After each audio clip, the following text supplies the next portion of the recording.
We encourage you to continue dropping your name and pronouns and location into the chat. We would love to be in connection with you. And so thank you all again for being here. We'll go ahead and get started. I know we just have a short time today. So thank you for joining Prevention Institute's observance of the National Day of Racial Healing by the Kellogg Foundation. Last year, this gathering offered our partners a meaningful peek behind the scenes for PI. It helped us to highlight how our internal and external work being led by staff has helped to advance health equity and racial justice.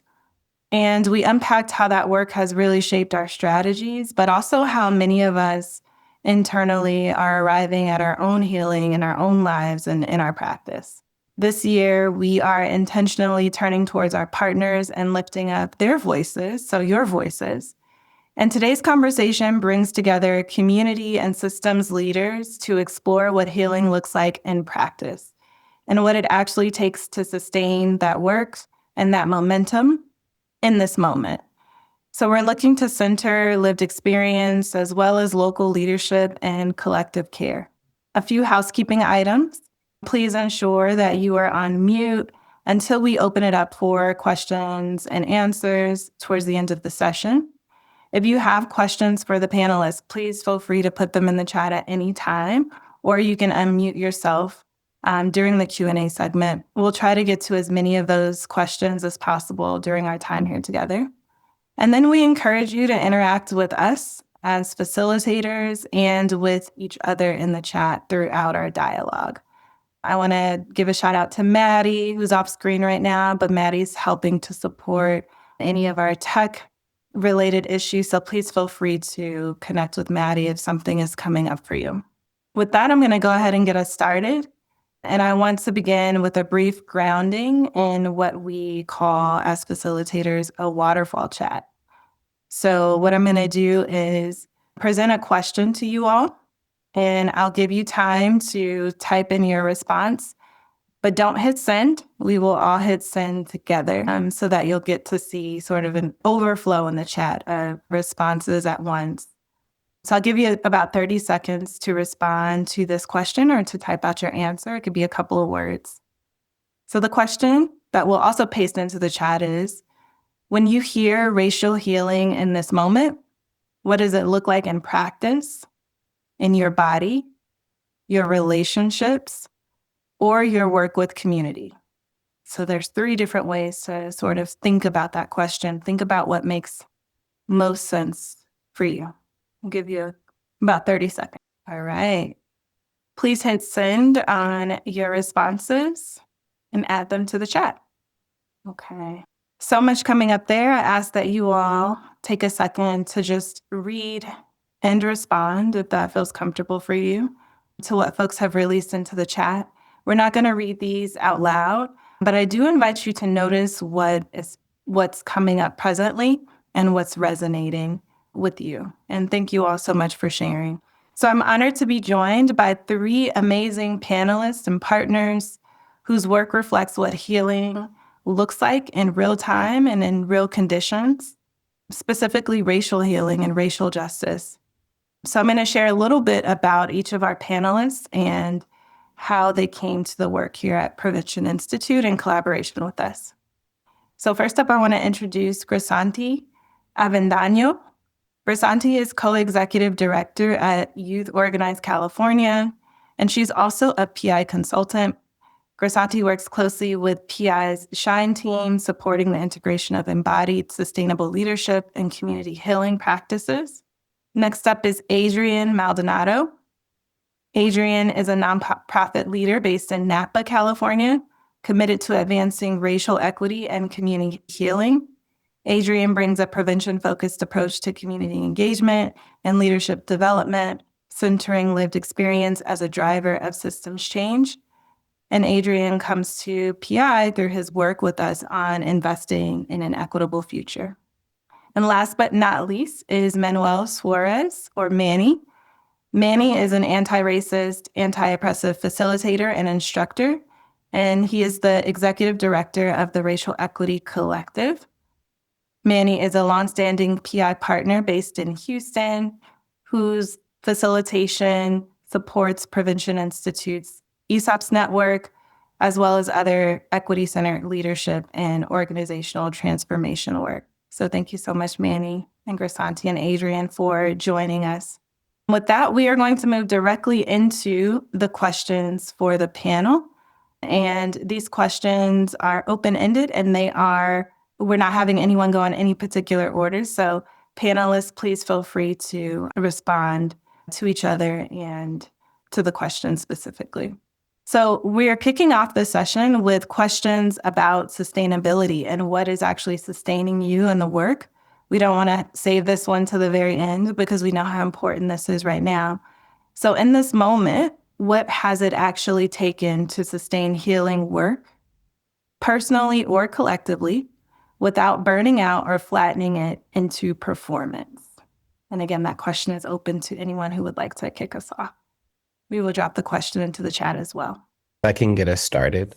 This is a great question because I feel it's something that's been also, hi everyone, I'm excited to be here with y'all.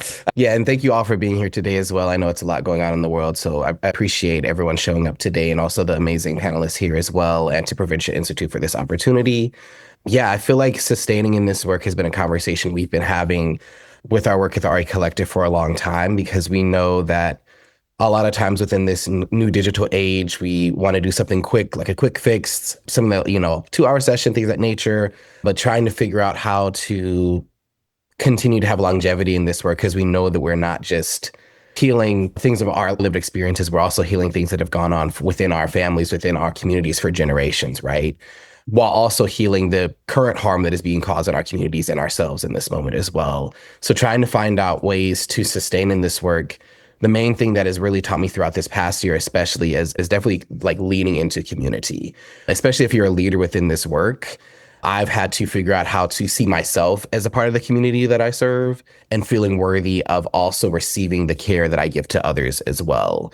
A lot of times, most of us who do this work or are involved in this work, we are able to give so much to others, give so much to our community. But when it comes to actually doing the work for ourselves, it's like, oh, wait, that doesn't apply to me. Actually, like, it's for y'all. Like, I give all this to you guys. It's not for me. It's like, no, like, if you're going to see yourself as a part of the community that you serve and that you give your all to, then you're not going to sustain in this work, as I said. You're going to burn out, right? So I think that's a lesson that I've definitely been taught this past year, is also feeling worthy of taking up space as a leader within this work and practicing my own holistic wellness and embedding that into the work that I do with my community as well. Because again, if we're not taking care of ourselves, we're not going to be able to have longevity in this work. And a lot of times what we hear about leaders who have come before us and things of that nature, like you don't really hear about, unless you really do research about like, how did Martin Luther King take care of himself? Like, how did Malcolm X take care of himself? Like, we don't hear those stories and be like, oh yeah, like at night they'll get a glass of tea and, take care of themselves, or, get a massage, things of that nature. You never hear about those stories. You just hear about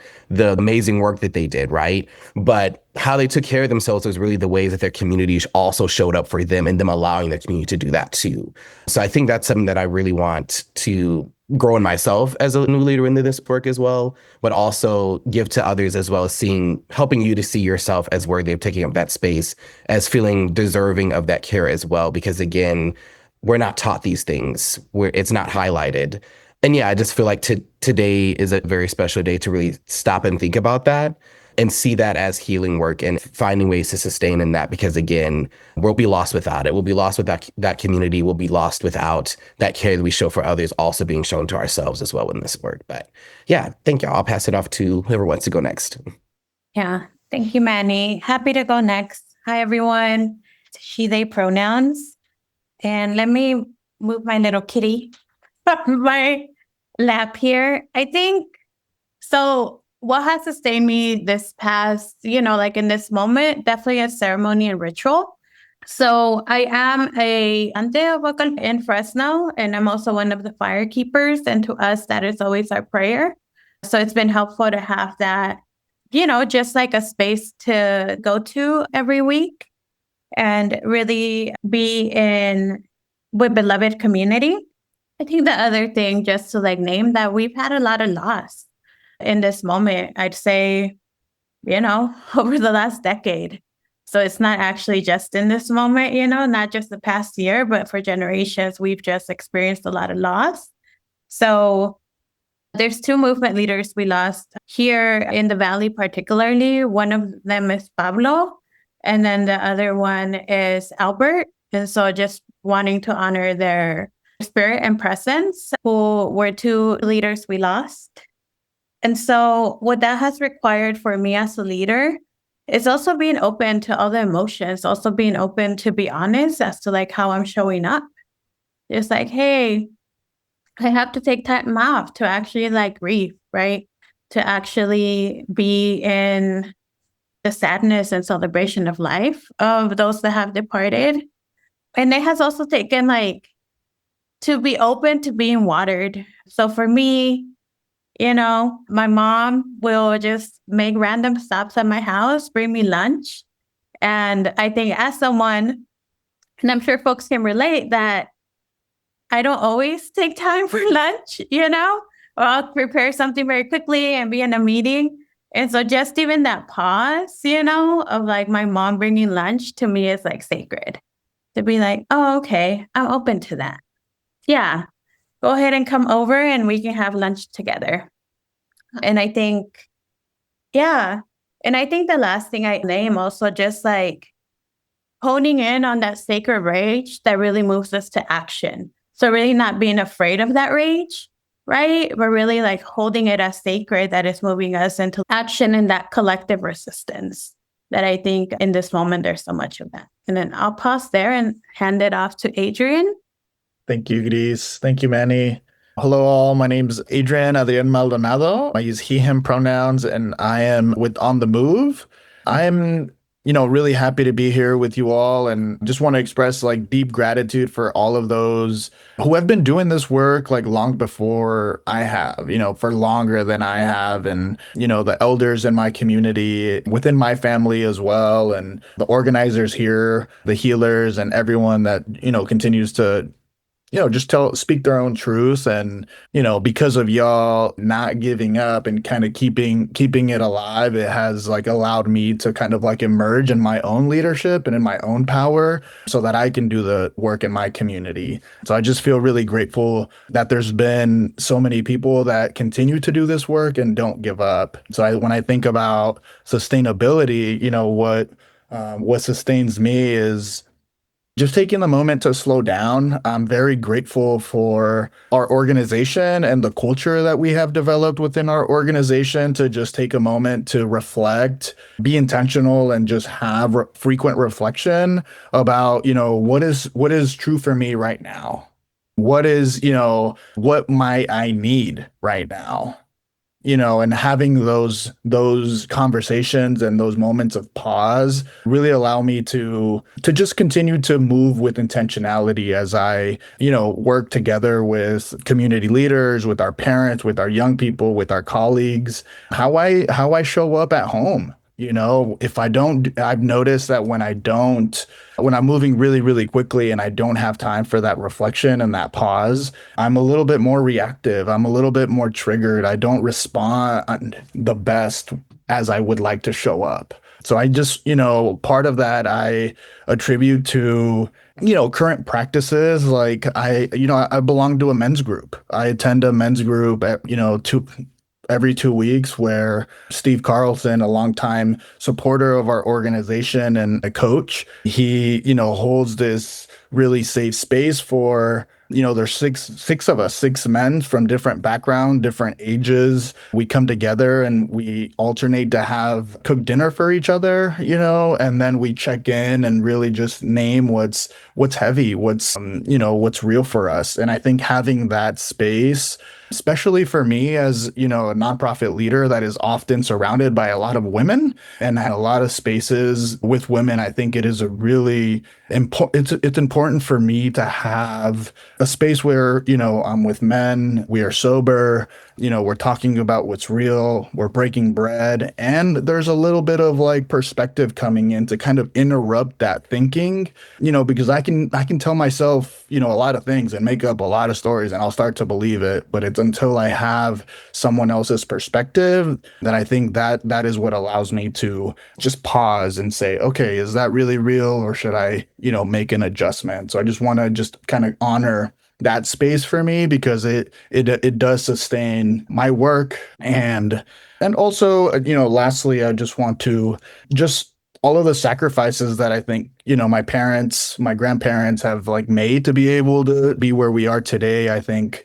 it just makes me feel really proud that I have these moments to be able to stop and think and pause, because that wasn't a reality for them, because they had to move really, really quickly. And, I think just being here with y'all and being able to think, like, have this conversation, it just makes me feel really proud of all of the work and sacrifice that they made so that I could be here and speaking with all of you. Thank you. Adrian, Manny, Grisanti, we asked you all to start at the arc of the work. So thank you for being willing to jump into the deep end with us on that question. I was taking some notes as y'all were speaking, and what I'm hearing isn't just about like stamina or resilience. It's really about honoring those who've come before us, hearing that what's sustaining you is having boundaries around the work that you do, but also taking up space. I'm hearing ceremony and ritual and personal care and care tied directly to community. But what I'm also really hearing as well is what the real costs of showing up are. And those are things like grief. Grisanti said something that I put in all caps about sacred rage and the importance of that, and not necessarily hiding from it, but utilizing it to fuel the work that you're doing. So thank you for bringing that into the space. And I would like to offer that, some of that work reminds us that sustainability and healing isn't neutral, and that it doesn't happen without consequence, right? So thank you all again for bringing that into the space. So we're going to pivot a little bit as we've spoken about sustainability. And the next question is about power and partnership. So the question I have for each of you is, where have systems shown up in ways that truly support community-led healing? And where have they unintentionally constrained it?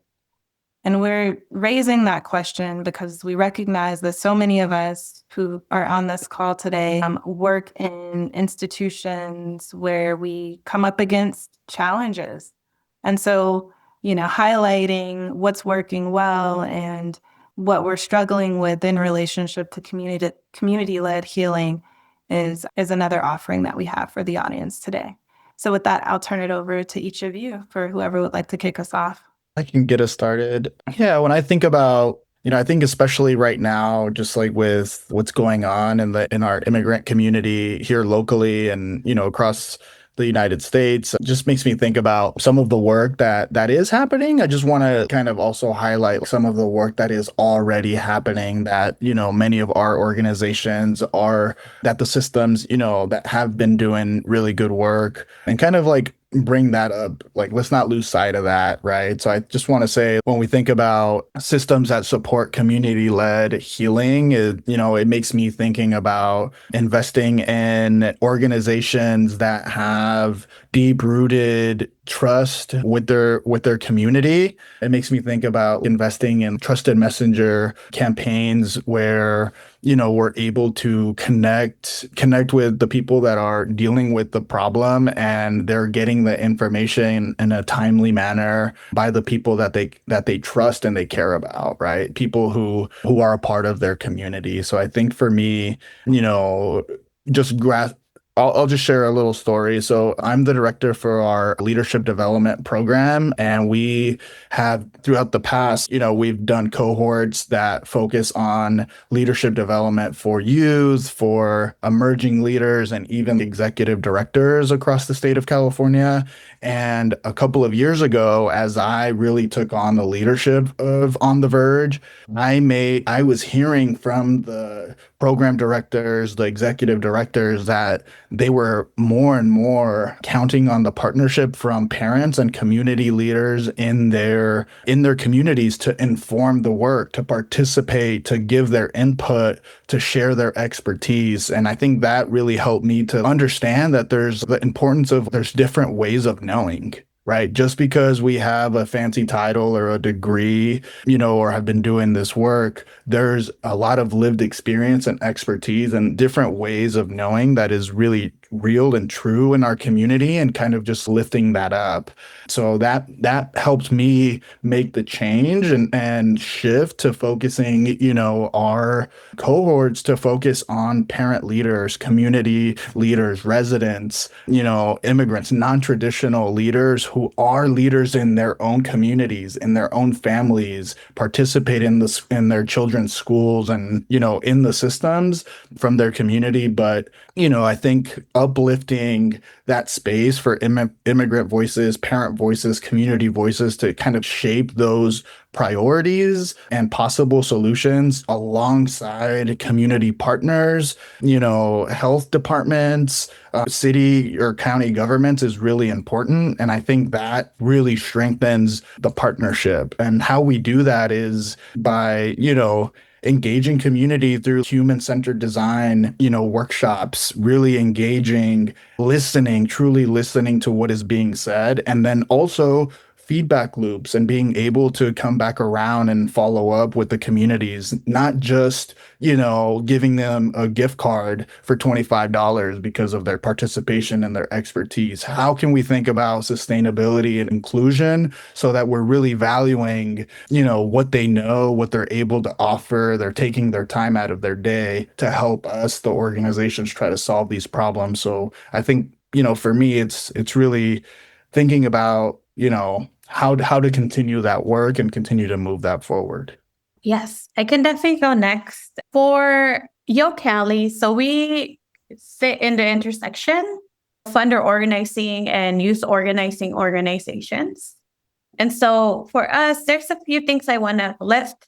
So one of them really began about 3 years ago, and it's the Healing Justice Pooled Fund. So it's a pool of funders that are really funding healing justice projects. So we really started with our first year funding the Central Valley as one of the key areas of support we saw in the state of California. And then the second year, really focusing in on networks and collectives to support the healing and sustainability of groups. And that the reason I mentioned that as a system is that I think it's really supported folks in that process. And through our process, we also realized we wanted to support practitioners. So we're actually going to be designing a fellowship for practitioners to also be able to be supported in the work and offer that healing and sustainability support to community.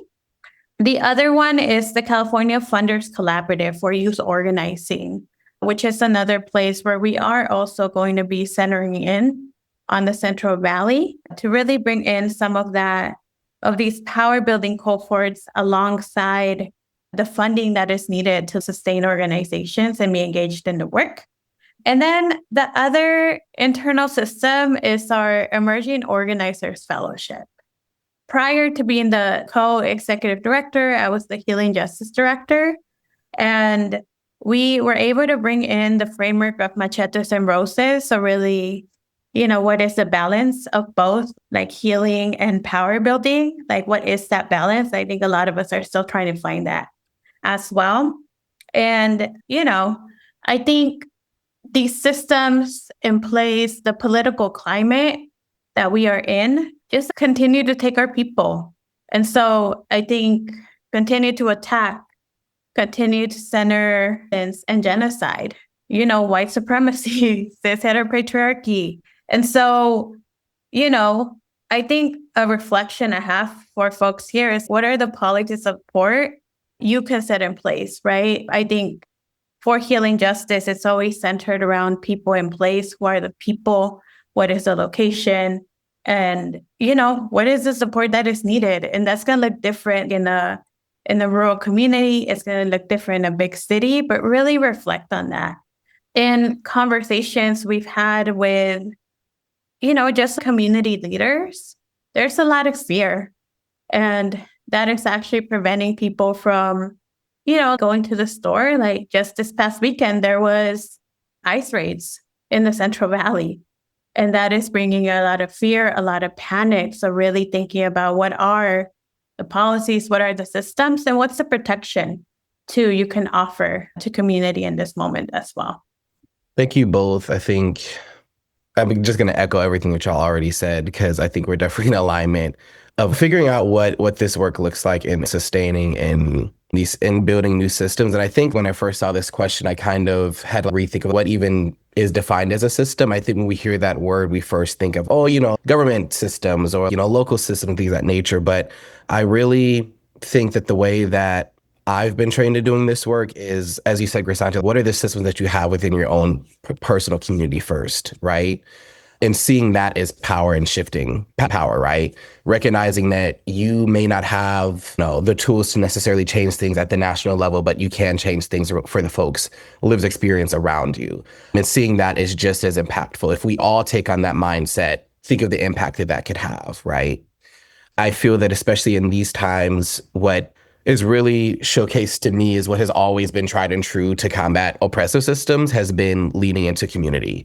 At the end of the day, I personally believe that these systems that are in place, at least from the government, have never been created to support and sustain us. And when I say us, I mean BIPOC folks, I mean queer folks, I mean disabled folks, I mean folks who have been placed on the margins by these systems. These systems have never been in place to support us, but we have always supported each other. And I think that especially during these times, which aren't new to us, not new to our communities, it's new to some communities, but it's not new to a lot of us, right? But what has been tried and true, again, has been leaning into that community. And I think we're seeing that what's going on in Minneapolis right now, folks coming together, folks doing food drives, folks showing up to folks' houses, folks buying from vendors from their houses and then giving the food away for free and things of that nature. What's going on, that's happened in Chicago. Some things are happening in Houston right now. And it's led by community. And that is a system that I think will always sustain. And I think it's the systems that have been in place through the government has always been to attack that, right? Has always been to see us as enemies rather than allies, right? Trying to make sure that our communities aren't building solidarity through those racial barriers, through those barriers of systemic oppression, and trying to make sure that we aren't collectively going against those systems that are keeping us down. And I think that, again, the only thing that I wish that I could focus more on is doing that healing while we're also still constantly being harmed, right? Because again, as I said earlier, we're not just healing what's happening now, we're healing generations of trauma. And it continuously is being packed on top of us during these conversations, during these times. So it's like, how do you even begin to heal something that feeling that I have in my body that doesn't even belong to me? It belongs to my ancestors. How am I healing that while also dealing with the new wounds? And the only way, again, to do that is by leaning on the people surrounding you and seeing them as curators of a new future, as curators of a safe space in your own body and in the spaces that you occupy as well. So I really want all of us to walk away knowing that we shift the power by walking into the room differently. We shift the power by leading with love. We shift the power by leading with our community, because it's the only thing that is going to guide us through these dark times. And it is the only thing that has guided us through these dark times. Again, I think it's really important that this is the 10th anniversary of this day, because, how do we want these conversations to shift in the next 10 years? I have kind of, accepted that the work that I do, I may not see the fruit of it, but I think all of us who do this work have kind of, even if you don't say it out loud, you kind of, it's okay. But I do want future generations to not have to do as much work that I've had to do, right? And seeing that as not just as noble, but as something that all of us should be wanting to do and leaning into as well. Because again, that's the work that my ancestors did to survive. Like a lot of my ancestors didn't have the opportunities that I had, but by them finding the strength to lean in their community, they survived and they sustained. But I want to be able to survive and sustain and then also make it so that future generations can also thrive. And that's the reason that I do this work is because I don't want the folks to come after me to say that, that I didn't do anything to support them or that I didn't, shift things in some type of way. So I want their jobs to be easier, but I do know that the work that I'm doing right now, maybe I won't see the fruit of the labor, but I'm in the work of planting seeds at the very least. But I do hope that within the next 10 years of this conversation, it looks differently and that it's not as heavy. I pray that it is not as heavy because even in this moment that we're talking, I'm feeling like not even just this week, but I've just been feeling what's been going on in the world. I don't think that's by design, that we're feeling all these things so that we feel overwhelmed to actually move to action, as Grisanti said earlier, like feeling that righteous rage that leads to actual action. They're trying to overwhelm you so that you feel stuck. And I want you to know that the only way that you can feel unstuck is by lessening that load by leaning into the community and those around you as well. Because the people next to you are also feeling it. But again, they make these conversations weird to where if you bring it up, it's like, oh, I didn't want to say it. It's like, no, like be the person to bring it up, to feel that righteous rage, to lead the other folks in the spaces around you to realize that, again, the system that is going to keep us and sustain us is the folks around us. So I want to thank Grisanti and Adrian for also bringing that up earlier and the ways that y'all spoke about this too, that community-led organizations, community-led work is the only way that we're really going to be able to sustain doing this. Because again, the systems that are in place have never been designed to include us. So that's what I want us to walk away with today. And I really appreciate this question as well. What a powerhouse panel. Y'all are so powerful. I'm going to just try and sum up a little bit of what I heard in this question, but I mean, there was a lot to unpack there. And we also want to create and have space for you all to ask questions. But what I was hearing is a recognition, an acknowledgement of what we're actually up against in real time, what we're dealing with right now in these moments in our country and in the world. And so thank you all for being willing to lift that up and to not shy away from that. I also want to thank you for naming both what's possible as well as what's complicated. And so I asked a question about partnership.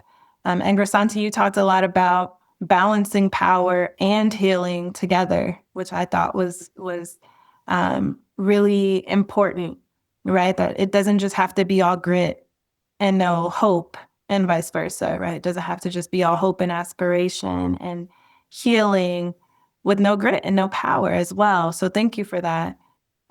Adrian, you talked about trust and you mentioned something really powerful to me, which was about different ways of knowing. I love that. There's so much to unpack there for me. But it sounds like in your work, you're really listening to community with what I like to call a different set of ears, right? One that acknowledges what they know and what they bring to the table. So thank you for that. I also heard whether systems are willing to do the work of racial healing by changing themselves and or offering protection.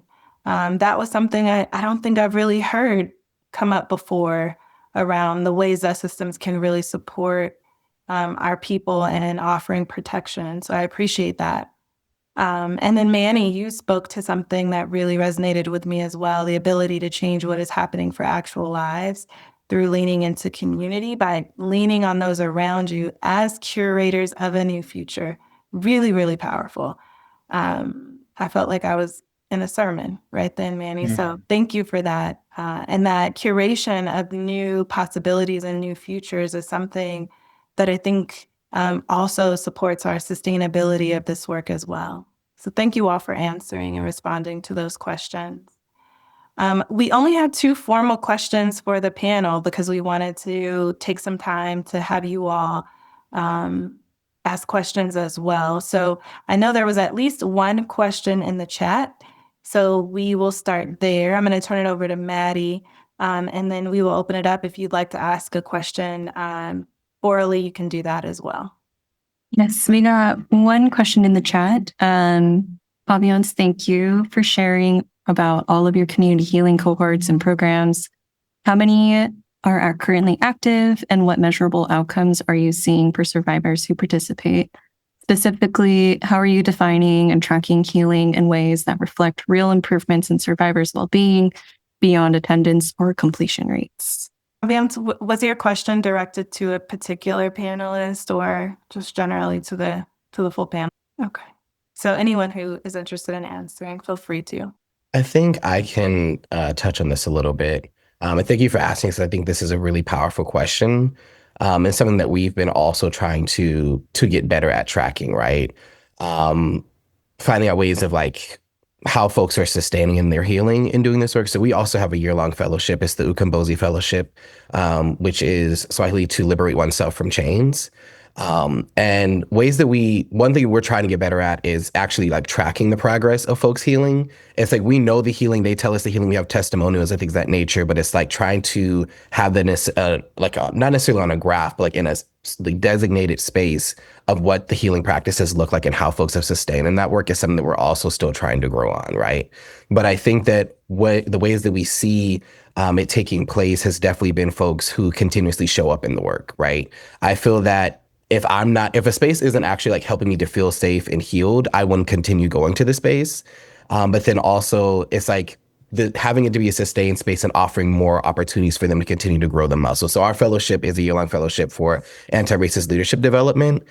For folks who in the community who either want to grow as a leader or have no experience in anti-racist facilitation or anti-racist growth, but still want to find a space to hone that muscle, because we see it as a lifelong practice. It's not something where it's like, oh yeah, I did this amount of hours, and then like I'm anti-racist now. It's like, that's not how it works. You never get to a point where you're just like, I'm the anti-racist. It's like a continuous practice. There's always more ways to grow. There's always more ways to connect with others as well. And I think the ways that we do that is by building that collective of folks who we know is like, okay, I have this project going on. I know about like 7 other people that I know could support us in this work, because they also have the same like built language as us, have the same thinkings and same like takeaways as us. So I know I can lean into this as well with them, and feeling safe to be able to do that. Because I think that that's a hard thing, especially if you're new into the work. It's like, where do I even begin? Like, how do I start building relationships? Like, it's a lot that you don't know, but we try to sustain that through continuously offering those spaces for folks to come back to even after they finish the year-long fellowship. So it's like that first year you have the trainings with us and you continue to show up, and then like the real work starts when you don't have those, because we used to meet bi-weekly. So it's like, when you're not meeting bi-weekly with folks who also have the same thinkings as you, it's like, how are you actually sustaining in the work? How are you actually continuing to build that muscle, as we said? So we see that through folks continuously showing up even after they become alumni, and then offering them spaces to be able to be mentors for the next fellowships, or to be able to facilitate or again collaborate with us on other projects and things of that nature as well. And then also, I think a new way that we're trying to see it tracking is that a good percentage of folks come into this work with, I do this work and that's all I really do. A good portion of folks do start the fellowship with a certain job, and then by the end, that was actually draining the life out of me. So I've decided to leave that space, because this space helped teach me that I deserve to take up space unapologetically and not feel drained when I go to work and things of that nature. And I deserve to be in spaces that also pay me equitably for the time and energy that I have, but then also breathe life back into me the way that I breathe life into my community as well. So I think those are some of the ways that we do the work that allows folks to continue to have that healing journey, but then not just, as you said, not just be a survivor, but also thrive in the work as well. Because we know that this is a large market of work that folks, where there's money to be offered, there's, equitable living to be offered within this work. But a lot of times BIPOC folks aren't the ones receiving those funds or receiving that support, right? So it's like, how are we curating those spaces for ourselves to be also make sure that we're not just surviving, but truly thriving within this work as well. And that's a goal that we've been trying to do for the past 5 years since our inception, which has been hard. I'm not going to say it's not been easy. I'll say that. But it's definitely something that we have made intentional to continue doing this work and striving towards that. Because again, nobody else is going to do it for us. So again, it's going to take us, the community, to do it for ourselves. So I hope that helped to answer your question at the very least. But yeah.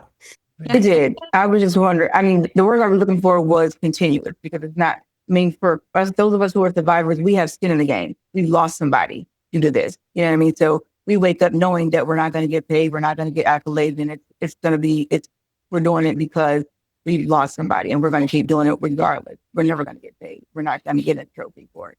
But at the same time, we want to make sure that somebody else is continuous work. Like after you said, do the training hours. What's after that? After you've gotten your pretty piece of paper or your trophy, then what's going on? But when you said the word continuous, that's what I was.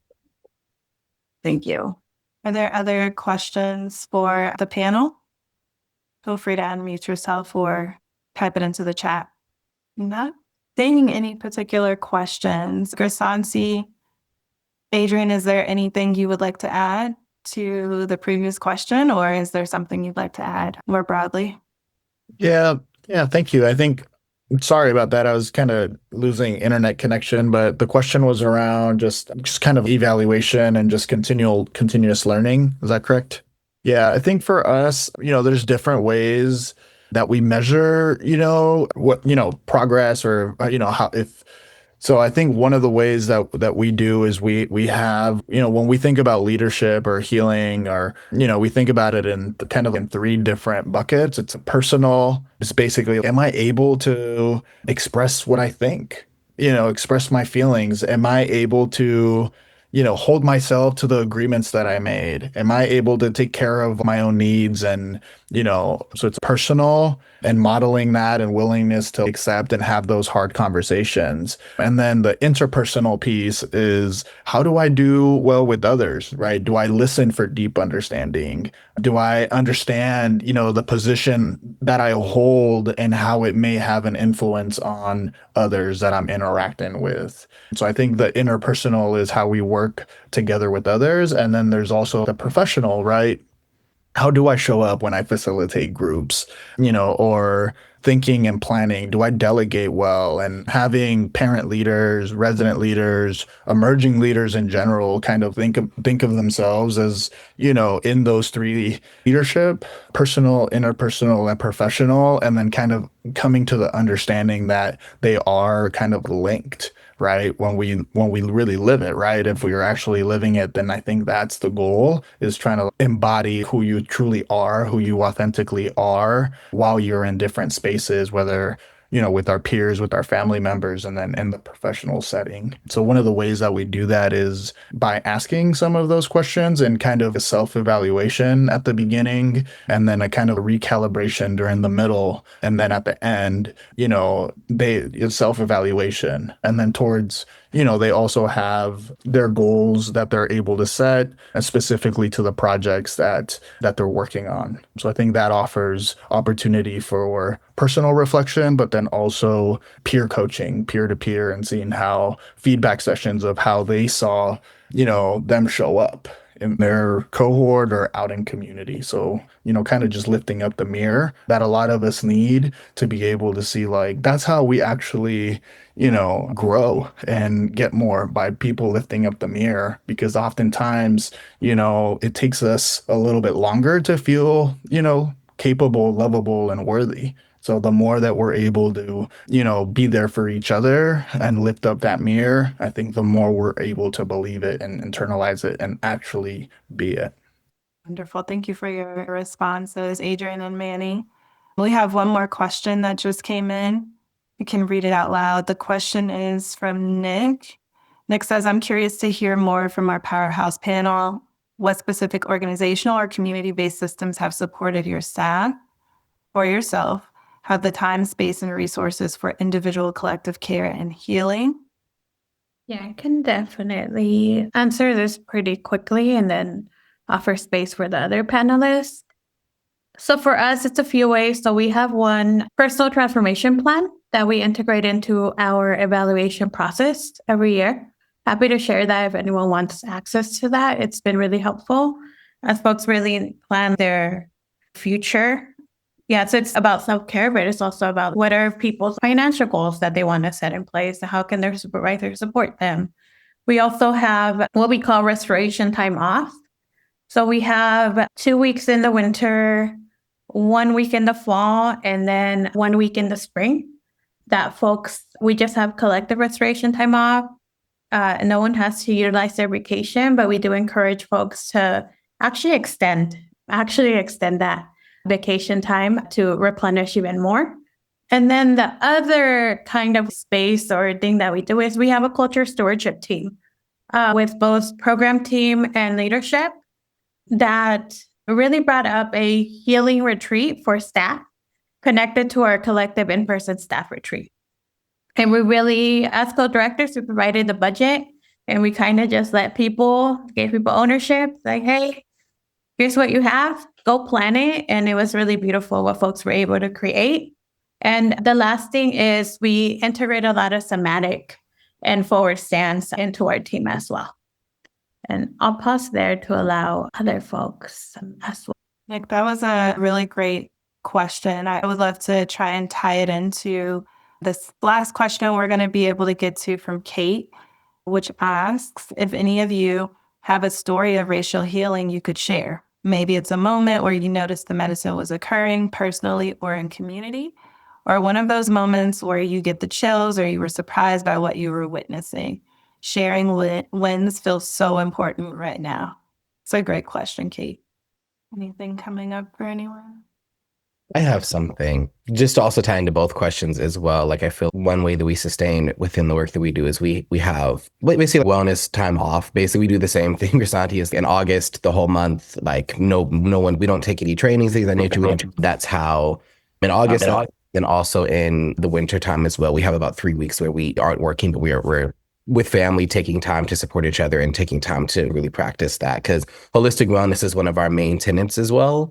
So it doesn't make sense for us to be, training other folks on how to do that and telling them how to do that, but then not doing it ourselves as well. So I think that's one of the ways that we sustain in that. But I definitely think one of the stories that gives me chills within this work is really hearing folks after they finish their year-long fellowship and things of that nature talk about how they never experienced something like the work that we did. Like even asking the question of just when was the first time that you realized you were a person of color, right? And I think that a lot of times when you're, especially as a Black person, when you're experiencing being Black in America, we all remember the first moment when the world showed us you're Black, like you don't receive the privileges that white folks get and things of that nature, right? We remember that moment. A lot of other people of color also remember that moment when they were othered. But not just asking that question, but being in a space with other BIPOC folks and really decompressing and breaking down what systems were taking place in that moment that really showcased to you that, the systems that are in place aren't built to support me or sustain me. And I think within that moment, I think that I was offering these trainings for other folks as well. But then in that moment, I had to think, oh, wait, when was the first time that I myself had realized that I was Black and things of that nature? So I think offering a space for folks to be able to have those conversations who have said themselves, these are folks who have been doing this type of work for a long time or receiving doctorate degrees in this work or master's degrees in this work or have been doing this work for some of them longer than I've been alive and things of that nature. But this is the first time they've been asked that question. And I think it really just goes to show that a lot of times, and I think this was said earlier, when we're doing this work, when we have skin in this game, we don't really take the time to stop and think about the ways that our experiences within this work has shaped the ways we show up in this work without taking the time to stop and think. Sometimes we just have our head in the sand and we're like, what's the next thing to remove these systems of oppression? Instead of taking the time to stop and realize, I've experienced harm and I need to tend to these wounds as well. So I think that was a moment that was a win for me of we're actually offering a safe space for folks to really talk about the harm that they've experienced and talk about the ways these systems have played a role in how they operate and navigate the world as well. So I think for me, that was a real beautiful moment. And I was just really, grateful to be able to offer that space for others, but then also for myself within that work, because I later on took the time to journal about that and journal about my own experiences. And that was healing for me as well. But I think small wins that are really what sustain us within this work. Because again, sometimes it's not always about the big wins. It's about the small wins that, that add up sooner or later to really sustain us and keeping us within this work as well. Yeah. Thank you so much, Manny, for your response. I want to thank each and every one of you for being willing to be here today and take time out to recognize this important day. And I want to leave you all with a closing prompt or question. So please feel free to write a couple of words in the chat that we all can walk away with. The question is, what feels most essential to carry forward right now as we continue this work? With that, I want to thank our panelists. Thank you so much for your clarity, for your care, for your truth telling. And thank you to all of you who joined us. We hope this conversation stays with you today beyond this hour, not just as an inspirational act, but as a choice in our work around racial healing and justice that we continue to return to, even when it's difficult, even when it's imperfect, and even when it asks us to stay without certainty. I feel like we also heard that in the panel as well. So thank you so much for holding the shared space with us today. We hope that you will join us for many more opportunities over the coming year. Thank you all.